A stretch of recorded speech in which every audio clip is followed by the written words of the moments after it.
In preparation for your midterm, it is important to review Chapter 7 on artisan breads.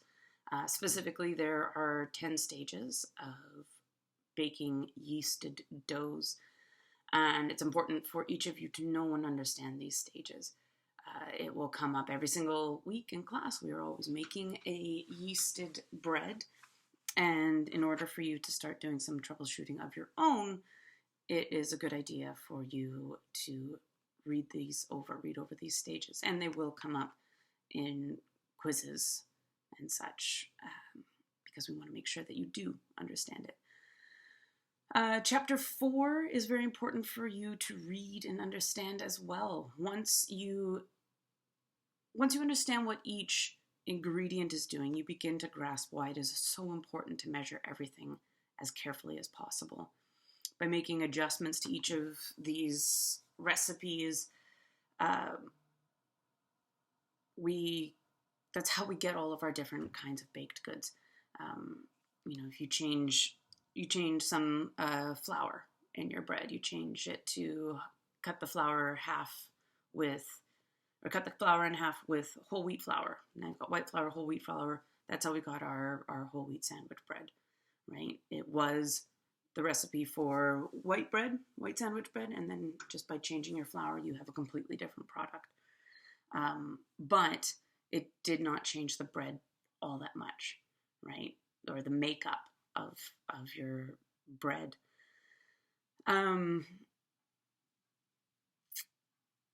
You will also be able to make your own products using the recipes even from this book, but by understanding what is going on with each of the ingredients, what each function each ingredient performs, you will know what you can swap with what. So something super simple, your inclusions typically are a very easy thing to swap out. So week 1, we made the blueberry muffin recipe, but changed our berries to raspberries. Didn't make a huge difference. But especially if we had used fresh raspberries versus frozen, it would have been a very different product, very different look, potentially a little bit of a different taste going on there as well. Excuse me. Chapter 6 talks all about quick breads. These are products that are made with very little gluten development, and they do require chemical leaveners like baking soda. Yeasted breads typically require gluten development, which is why we do all of the kneading to them. We add all of our ingredients in together at the same time. Whereas quick breads, we often want to keep the dry ingredients and wet ingredients separate. We want very little gluten development, and we're actually going to add in other ingredients such as baking soda to create that volume. That's where that leavening is going to happen. But a chemical reaction has to happen inside of that dough. So that's another reason why we have to add something like salt to it. Salt and baking soda need to react with each other in order to get the release of gases that are going to give us our leavening. Each of these leaveners, they do actually perform a different function, or in slightly different ways. Some of them can affect taste, some of them affect color, texture. All of these things are affected, not just the rise of your product. There's more than just the tender crumb that we're looking for with quick breads. And a lot of this is achieved through the various methods of mixing. You'll notice that we have often talked about that you want to keep your wet and dry separate, right? Like I just mentioned.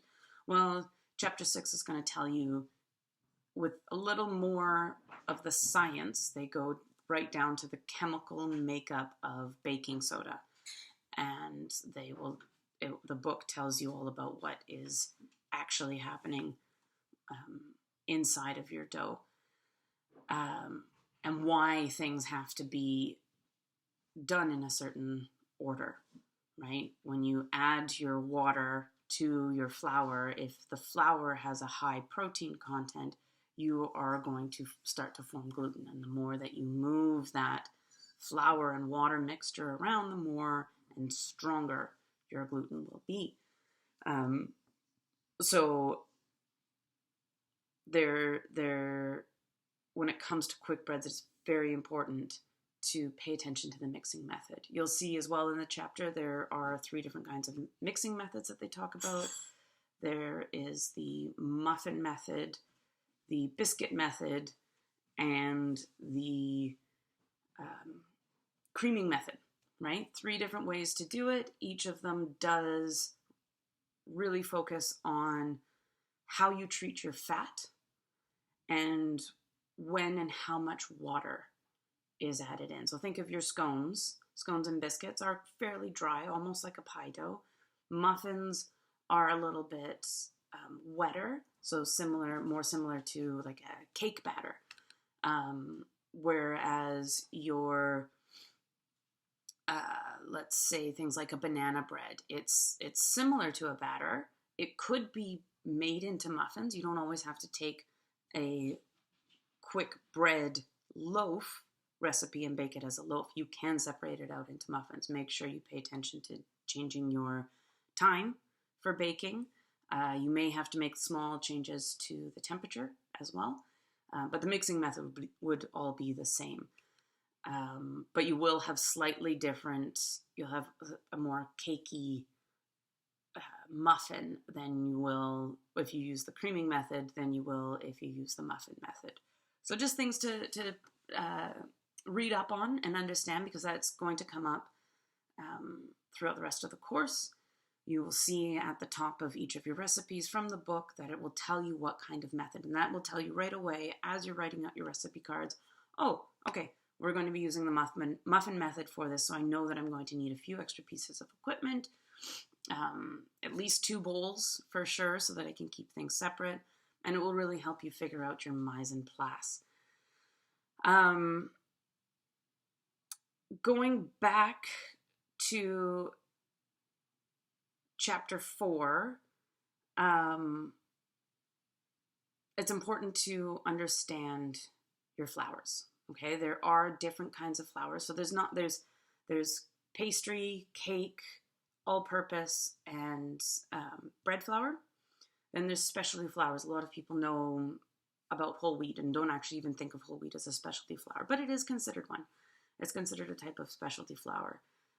There's a product usually only available in the grocery stores called quick rise flour. So this is a flour, usually around about all-purpose protein content, maybe a little bit less, but it already has chemical leaveners added to it. Sometimes it even has the leavener as well as another ingredient that is needed for the science, like salt, right? It's a set amount. It should be mixed absolutely perfectly throughout, should be completely homogeneous. However, you as the baker, you don't have any control over what is in your flour. So if you were to just take quick rise flour and say, oh, this will work just the same, I'm going to throw in my baking soda, I'll throw in my salt, you're going to have a completely different product. The taste is going to be very different. You'll find if there's too much baking soda, it has a very odd taste in your mouth. It's kind of alkaline. It's alkaline is what it's called, but it has an almost metallic taste, like you just sucked on a coin. It's not very nice. And if you use quick rise flour, chances are very good that if you aren't aware of it, or you aren't aware of the ratio that's in there, it's going to really throw off your products. Some places may use it as a quick step, as a premix, it would be called, but they will have specially formulated their recipes for that flour. And if they run out of that flour, they will hopefully have a backup recipe, either for creating the flour yourself, adding your own baking soda and salt into the flour and mixing it up, or you'll have to use regular flour and increase the amount of leavener that you have in there. It can provide all kinds of issues. It's typically only sold in a in a grocery store.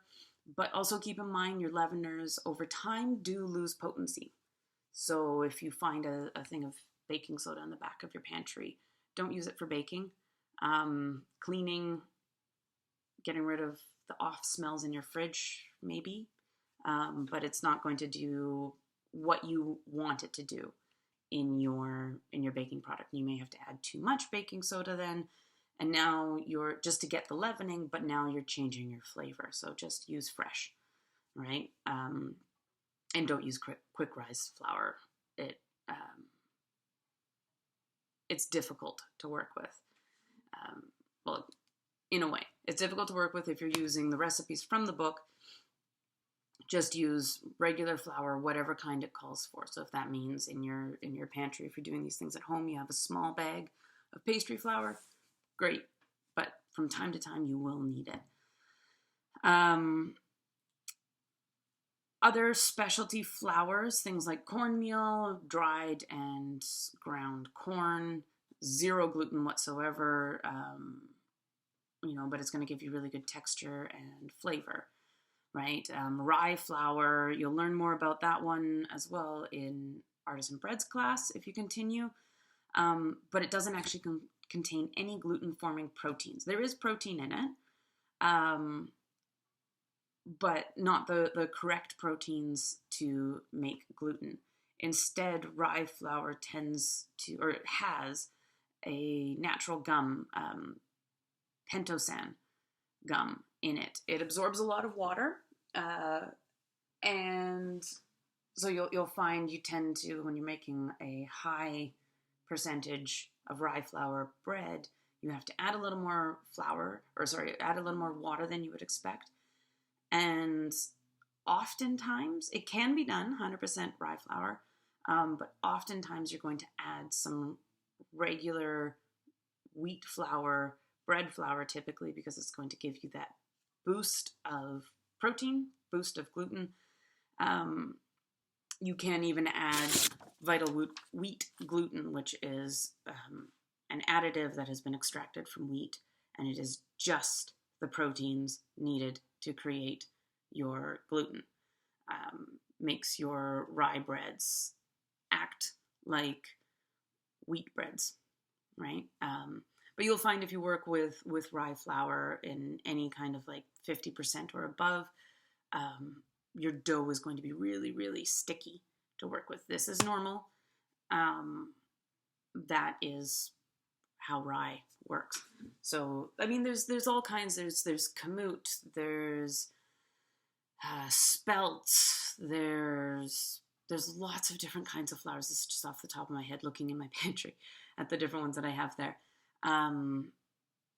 They provide all kinds of different flavors and textures and protein contents and mineral contents, but those specialty flours are not going to contribute anything to your gluten. Gluten is exclusive to wheat, and the wheat that we have cultivated now after thousands of years of genetically modifying our wheat plant. We now have that control over what kind of protein content is in there, what kind of gluten content, and we have really selected, the farmers have really selected for the higher protein content for that kind of flour, right? So again, Artisan Breads, you'll learn a little bit more about that, about the different kinds of flours that you can get and why you would use those ones. There's also the whole thing about celiac is people who their bodies cannot process gluten. So that's where, if you are at all interested in any kind of special needs, special diet baking, it's very important then to know how to create a very similar product using something like rice flour, which is pretty much just pure starch, right? As opposed to where your wheat flour is going to have protein, it's going to have minerals, it's going to have all kinds of things other than just those complex carbohydrates that create starch. All right. I do encourage you to review chapter 7, even just the summary at the end of the chapter, if you feel you have a pretty good grasp on artisan breads. And I will see you all in class, where we are going to be making one of the quintessential artisan breads that a lot of people think about, which is the baguette.